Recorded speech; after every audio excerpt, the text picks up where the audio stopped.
statute this time. It was a good thing for me to see. And he did it well. And he did it well. He did it well, you know, so That's we right. need to all thumbs up to Tyler Perry, new movie. What's the name of his movie? What is the name of his name? Who?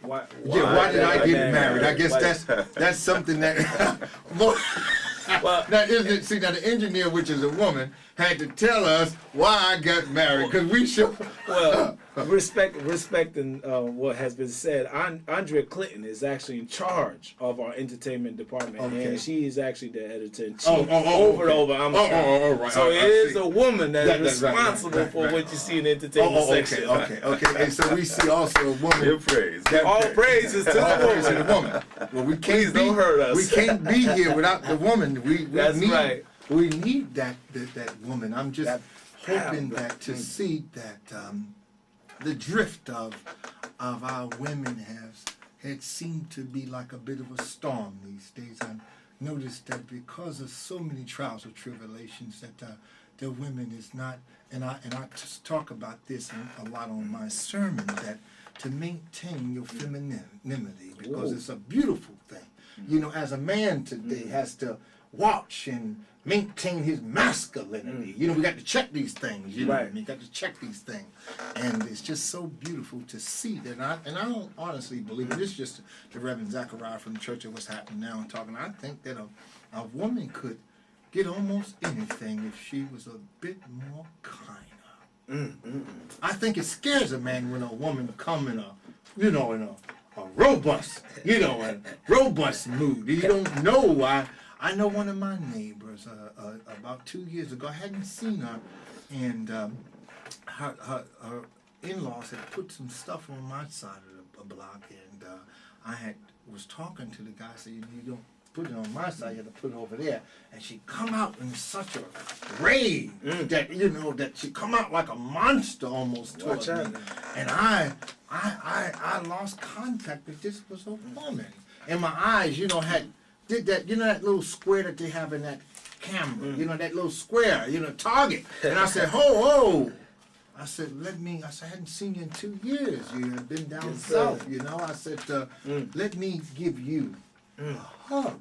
That's right. I needed to hug more just to realize that this year, and it's just a shame that our women are drifting away from that beautiful side, the side that God preserved within them.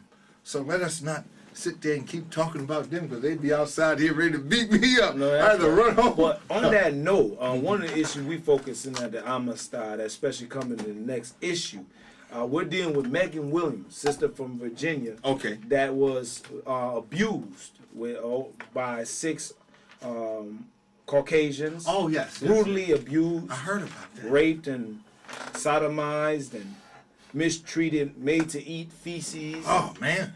Human feces, Jesus. dog feces, and there's defecation. But most Honorable Elijah Muhammad always teaches us that anytime there's an abuse on the woman, Yes. there's an abuse on the nation. Yes. Because as we are taught and we know that the woman is the backbone of society. She's the first mother, the first teacher. Yes. So what we want to do at the Amistad next issue, that we want to shed the light on what is going on with Megan Williams down there, with the court case with those 6 defendants, and shed the truth of the reality of this black woman that has been brutally abused, and expose our people to the reality of what is going on and the suffering, our pain in our communities throughout America. As you know, the nooses are popping up all over, but the destruction of the woman and this noose are all symbols of a deep-rooted hatred for the original people that helped to build this nation. I'm talking about the black man in America. Yes, without a doubt. I often talk about that even here on Town Talk, and I talk about it on my sermon Sunday night at 6 o'clock, 6:05, that, we've been here before it was the United States. Talk about it. And that it's an awful crime that these nooses would show up at this point. And what I relate it to from a psychological point of view is that it's put there to shut us down, to stop us, because we have made so great strides here, in this country, that a lot of people are offended by the leaps and bounds that we Yes, have sir. made and that we will continue to make.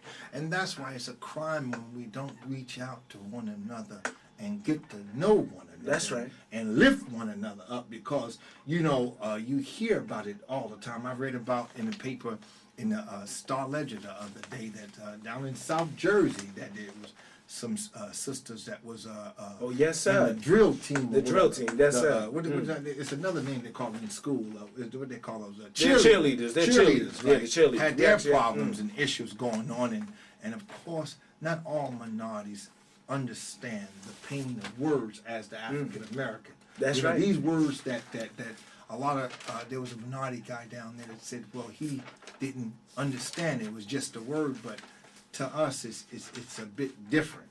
So we have to, you know, get a better understanding, and we're going to have to bridge some gaps with each other to get some kind of a dialogue with each other. Well, Well, let me interject something on that matter. Dr. Joy Leary, in her last work that she's done, entitled "How Are the Children?" she was addressing the fact that we've, as a people, have gone through this slave experience, but here in isolation in the Western Hemisphere, and having been the victims of all this violence, you know, how has it been passed on through the generations up to our children's grandchildren's great-grandchildren? Yes. And you know, we see a lot of it materializing, you know, in the way our children act and react to each other, the nature of their relationships, male towards female, Sure. the way we've adapted many of these other people's way that they don't like each other. You know, like the French don't like the Spanish. Right, the right, Spanish don't like the British. Right, And we buy into those attitudes. Sure. You know, but what effect is it having on us as a people when we're trying to interact with each other at a time like this in history? Yes. You know, and she goes into it in much more depth. You know, I with People Organization for Progress, Chairman Larry Ham's organization, and he has the main branch up there in Newark, and the General Assembly up in Newark, and Steve Hatcher in Plainfield, New Jersey, has a branch here. He's a chairman here, and Chairman Ham and Chairman Hatcher was able to get that film of Joy Leary and at the library. Maybe about 2 years ago now. As time passed so fast, and I took a look at the film, and I liked the film, but coming from an old Georgian family,